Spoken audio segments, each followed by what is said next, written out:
Ako nga pala si Ellie. Isa lang akong simpleng babae na lumaki sa probinsya kasama ang pinsang kong si Rowena. Simula pagkabata, kami na talaga ang magkasama sa lahat sa laro, sa kalokohan, pati na rin sa mga problema sa buhay. Pero nitong nangyari sa amin ay hindi na biro. Isang gabi, may dumating sa buhay namin na hindi namin isaasahan. Isang sanggol, pero hindi pala basta-bastang sanggol. Nagsimula ang lahat nung bumalik si Rowena galing Maynila. Halos 2 taon din siyang hindi umuwi. Sabi niya, gusto na raw niyang manahimik sa probinsya, malayo sa gulo ng syudad. Nagulat ako nung dumating siya. May kasama siyang bata. Isang sanggol. Ang cute pa nga nung una kong makita. Maputi, malalalim ang mata. Parang laging nakangiti. Pero napansin ko agad, hindi ito ordinaryong sanggol. Ellie, siya si Baby Arman. Ako na ang tumatayong nanay niya. Sabi ni Rowena habang buhat-buhat ang sanggol. Ha? Anak mo ba? Tanong ko habang naguguluhan. Hindi ko anak. Anak siya ng kaibigan ko. Naiiwan sa akin, kaya ako na lang ang nag-alaga. Mahabang kwento, Ellie. Basta tulungan mo na lang akong alagaan siya. Dagdag niya pa habang pilit umigos sa mata ko.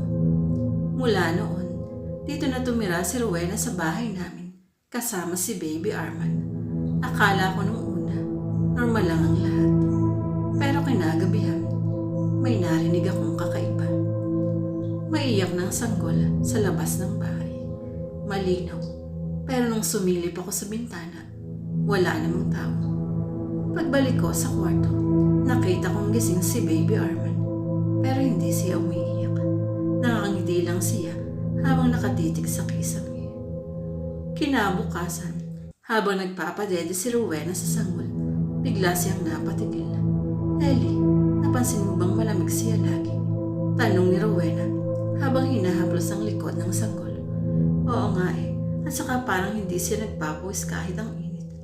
At napansin mo ba, hindi siya natutulog sa gabi? Balik kong tanong habang naguguluhan. Nagsimula na kaming kabahan. Ilang araw ang lumipas. Parami ang napapansin namin kakaiba kay Baby Arman. Isang gabi, nahuli ko siya, gumagapang sa kisame. Hindi ako makasigaw, parang nanigas ang buong katawan ko. Nakapikit ang mata niya, pero gumagalaw siya sa taas. Para siyang butiki, pero sanggol. Nahandahan akong umatras at isinara ang pinto. Tumakbo ako kay Rowena. Rowena, may sasabihin ako. Sigaw ko habang hinihingal. Nakita mo rin. Nasa kisame siya kanina, diba? Sagot ni Rowena na parang nanginginig ang boses. Sabay kaming naupo sa sahig. Pareho namin hindi alam ang gagawin. Doon lang siya bumigay at ikinuwento ang lahat. Ellie, totoo, hindi ko talaga si anak. Isang gabi, habang pauwi ako mula sa trabaho sa Maynila, may matandang babaeng lumapit sa akin. Nakaitim, may ibinigay siyang sanggol sa isang supot. Sabi niya, ampunin ko raw, alagaan ko.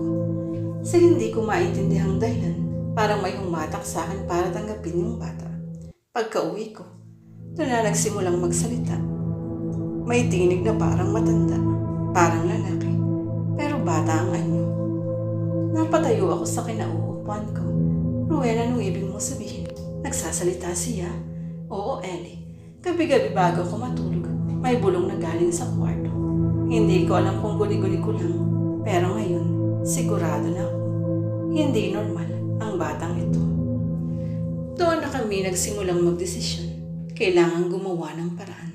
Hindi na ito ligtas para sa amin. Pero paano mo isusuko ang isang sanggol na parang tao? Pero hindi naman pala. At kung saan siya nanggaling, baka may nagmamatsyag sa kanya. Baka may sumusunod sa amin. Kinabukasan, pumunta kami sa matandang albularyo sa kabilang baryo. Si Mang Erning. Siya lang ang kilala naming maaaring makatulong. Pagkakita pa lang ni Mang Erning kay Baby Arman, bigla na itong umatras. Ibalik niyo yan kung saan niyo kinuha. Hindi yan tao. Isa yang nilalang nag-aaling bata.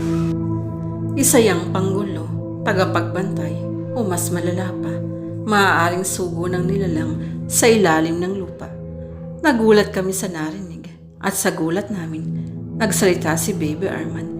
Hindi mo ko kayang itaboy matanda. Isa kang walang silbing manggagamot. Tumindig ang balahibo namin. Ang boses ay parang lalaki, matanda at puno ng galit. Hawak-hawak ni Rowena ang bata, pero nanginginig na siya. Hindi na siya makagalaw. Bigla na lang hinimatay si Rowena. Ako naman halos hindi makapagsalita. Si Mang Erning ang kumilos. Kumuha siya ng langis, dahon ng sambong at kandila. Nagdasal siya habang umiikot sa amin. Pagkatapos ng ilang minutong ritual, biglang lumamig ang paligid. Umiyak si Baby Arman, pero hindi naiyak ng sanggol. Iyak ng matanda, halos ungol na malahalimaw. Sa huling sigaw nito, bigla itong nangisay at natulog. Nung magising si Rowena, parang wala na siyang maalala. Pero ako ang nakakita ng lahat. Nalaman namin kailangan balik ang sanggol sa lugar kung saan siya galing. At yun ang ginawa namin. Binalik namin siya sa ilalim ng punong balete kung saan huli siyang iniwan ng matandang babae. Iniwan namin daw ng sanggol sa isang banig. May dasal na sana hindi na siya mulang bumalik. Mula noon, bumalik na sa normal ang lahat. Si Rowena nagkaroon na ng sariling anak, tunay na tao at masayang pamilya. Ako naman mas naging mapagmatsyag kahit sino pa ang humingi ng